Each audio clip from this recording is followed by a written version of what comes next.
ബനു Haneefa ഗോത്രത്തിൻ്റെ തലവനായിരുന്നു സുമാമത്ത് Binu Uthal. പ്രവാചകരുടെ ആദ്യകാല വിരോധികളിൽ പ്രമുഖനായിരുന്നു. പ്രവാചകരെ വധിക്കാനായി പദ്ധതിയിടുകയും പിന്നീട് ഇസ്ലാമിൻ്റെ സുന്ദര തീരത്തേക്ക് അദ്ദേഹം കടന്നു വരുന്ന കാഴ്ചയാണ് കണ്ടത്. ഇസ്ലാമിക ചരിത്രങ്ങളും യാത്രകളുമൊക്കെ ഇഷ്ടപ്പെടുന്നവരാണോ നിങ്ങൾ? എങ്കിൽ ചാനൽ തീർച്ചയായും സബ്സ്ക്രൈബ് ചെയ്യുക. നമ്മൾ നേരെ ചരിത്രത്തിലേക്ക് കടക്കുന്നു. സുമാമത്ത് ബിനു ഉസാൽ പ്രവാചകരുടെ ആദ്യകാല വിരോധികളിൽ പ്രമുഖനായിരുന്നു. ബനു ഹനീഫ ഗോത്രത്തിൻ്റെ തലവനായ അദ്ദേഹം പ്രവാചകരെ വധിക്കാനായി തീരുമാനിച്ചുറക്കുകയും അതിനായി ആഹ്വാനം ചെയ്യുകയും ചെയ്തു. അതിനിടയിലാണ് അവിചാരിതമായി അദ്ദേഹം പ്രവാചകാനുയായികളുടെ കയ്യിൽ അകപ്പെടുന്നത്. മദീനയുടെ അതിർത്തികളിലൂടെ റോന്തു ചുറ്റുകയായിരുന്ന സ്വഹാബാക്കളുടെ മുമ്പിൽ സുമാമ ചെന്നുപെടുകയായിരുന്നു. പ്രവാചകർക്കും അനുയായികൾക്കുമെതിരെ ശക്തമായ നീക്കങ്ങൾ നടത്തിയിരുന്ന സുമാമയെ അവർ ബന്ദിയാക്കി മദീന പള്ളിയിൽ കൊണ്ടുവന്നു. പ്രവാചകർ വരുന്നതുവരെ അവർ അദ്ദേഹത്തെ പള്ളിയിലെ ഒരു തൂണിൽ ബന്ധിച്ചു. പ്രവാചകർ തന്നെ വധിച്ചു കളയാൻ കൽപ്പന പുറപ്പെടുവിപ്പിക്കുമെന്നതിൽ സുമാമക്ക് ഒട്ടും സംശയമുണ്ടായിരുന്നില്ല. കാരണം താൻ മുസ്ലിങ്ങൾക്കെതിരെ ചെയ്ത പരാക്രമങ്ങൾ അദ്ദേഹം ഒട്ടും മറന്നിട്ടുണ്ടായിരുന്നില്ല. പക്ഷേ പള്ളിയിലേക്ക് വന്നപ്പോൾ തൂണിൽ ബന്ദിയായി നിൽക്കുന്ന സുമാമയെ കണ്ട പ്രവാചകർ ചെയ്തത് മറ്റൊന്നായിരുന്നു.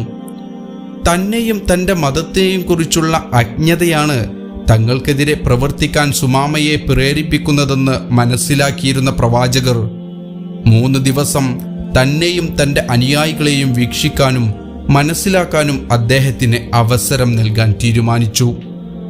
ആദ്യ ദിവസം സുമാമ അവരുടെ പ്രവർത്തനങ്ങളും ആരാധനാ രീതികളുമെല്ലാം നേരിട്ട് കണ്ട് പള്ളിയിൽ തന്നെയായിരുന്നു. 2-ാം ദിവസം പള്ളിയിലെത്തിയ പ്രവാചകർ സുമാമയോട് വിശേഷമന്വേഷിച്ചു. രക്ഷപ്പെടുമെന്ന് പ്രതീക്ഷയില്ലാത്ത സുമാമ ഇങ്ങനെ പറഞ്ഞു: മുഹമ്മദേ, എനിക്ക് സുഖം തന്നെ. താങ്കൾ എന്നെ വധിച്ചു കളയുന്നുവെങ്കിൽ തീർച്ചയായും ഞാൻ അത് അർഹിക്കുന്നത് തന്നെയാണ്. മാപ്പ് നൽകി എന്നോട് കരുണ കാണിക്കുന്നുവെങ്കിൽ ശിഷ്ടകാലം ഞാൻ അതിന് നന്ദിയുള്ളവനായിരിക്കും. താങ്കൾക്ക് വേണ്ടത് പണമാണെങ്കിൽ എത്രയാണ് വേണ്ടതെന്ന് ചോദിച്ചു കൊള്ളുക, ഞാൻ നൽകാം. ഇത് കേട്ട പ്രവാചകർ ഒന്നും ഉരിയാടാതെ നടന്നുപോയി. 3-ാം ദിവസം ഇത് തന്നെ ആവർത്തിച്ചു. 4-ാം ദിവസവും പ്രവാചകരുടെ ചോദ്യത്തിന് സുമാമയുടെ മറുപടി അത് തന്നെയായിരുന്നു. അതോടെ പ്രവാചകർ അനുയായികളോട് അദ്ദേഹത്തെ സ്വതന്ത്രനാക്കി വിടാൻ ആവശ്യപ്പെട്ടു. മോചിതനായ സുമാമ നേരെ പോയത് തൊട്ടടുത്തുള്ള ഈന്തപ്പനത്തോട്ടത്തിലേക്കായിരുന്നു. അവിടെയുണ്ടായിരുന്ന കിണറിൽ നിന്ന് വെള്ളം കോരി കുളിച്ച് വൃത്തിയായ സുമാമ നേരെ പ്രവാചക സന്നിധിയിലേക്ക് തന്നെ തിരിച്ചു വന്നു. അപ്പോൾ അദ്ദേഹത്തിൻ്റെ മുഖത്ത് എന്തെന്നില്ലാത്ത ഒരു സന്തോഷവും സംതൃപ്തിയും കളിയാടുന്നുണ്ട്. പ്രവാചകരുടെ സമീപമെത്തിയ സുമാമ ആ കൈപിടിച്ച് സത്യസാക്ഷ്യം ഉരുവിട്ട് സ്വയം വിശ്വാസം തെരഞ്ഞെടുത്തു. ശേഷം അദ്ദേഹം പ്രവാചകരോട് ഇങ്ങനെ പറഞ്ഞു: മുഹമ്മദേ, താങ്കളുടെ മുഖത്തേക്കാൾ എനിക്ക് വെറുപ്പും വിദ്വേഷവുമുള്ള മറ്റൊരു മുഖം ഇതുവരെ ഈ ഭൂമുഖത്തില്ലായിരുന്നു. ഇതരർ പറഞ്ഞു കേട്ടതിൽ നിന്നാണ് താങ്കളെക്കുറിച്ച് അത്തരം ഒരു ചിത്രം എൻ്റെ മനസ്സിൽ പതിഞ്ഞത്. എന്നാൽ അങ്ങയെ നേരിൽ കണ്ടതോടെ ഇന്ന് ഭൂമുഖത്ത് ഞാൻ ഏറ്റവും ഇഷ്ടപ്പെടുന്നതും സ്നേഹിക്കുന്നതും അങ്ങയെയാണ്. അങ്ങയുടെ നാടിനോളം എനിക്ക് വെറുപ്പുള്ള വേറെ നാട് ഭൂമുഖത്തില്ലായിരുന്നു. എന്നാൽ ഇന്ന് എനിക്കേറ്റവും പ്രിയങ്കരമായ ഭൂമിക അങ്ങയുടേതാണ്.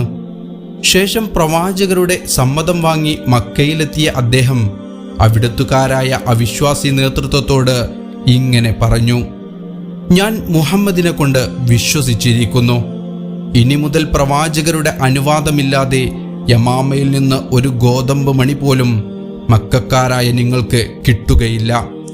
ഇത് പറയുക മാത്രമല്ല, യമാമയുടെ അധിപനായ അദ്ദേഹം അത് നടപ്പിലാക്കുകയും ചെയ്തു.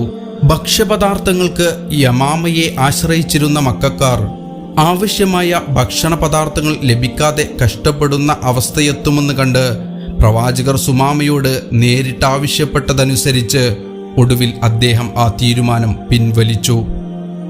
വിരോധം നിറഞ്ഞ മനസ്സിൽ പോലും സ്നേഹത്തിൻ്റെ വിത്ത് മുളപ്പിക്കുന്നതും അത് വളർത്തി വലുതാക്കുന്നതും വല്ലാത്തൊരു കഴിവ് തന്നെ.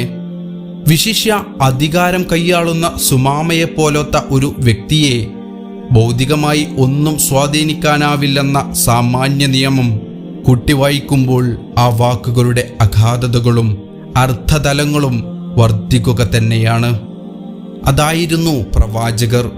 അവിടത്തെക്കുറിച്ച് അടുത്തറിഞ്ഞവരെല്ലാം ആ സമുന്നത വ്യക്തിത്വത്തിൽ ആകൃഷ്ടരായ ചരിത്രമേ ഉള്ളൂ.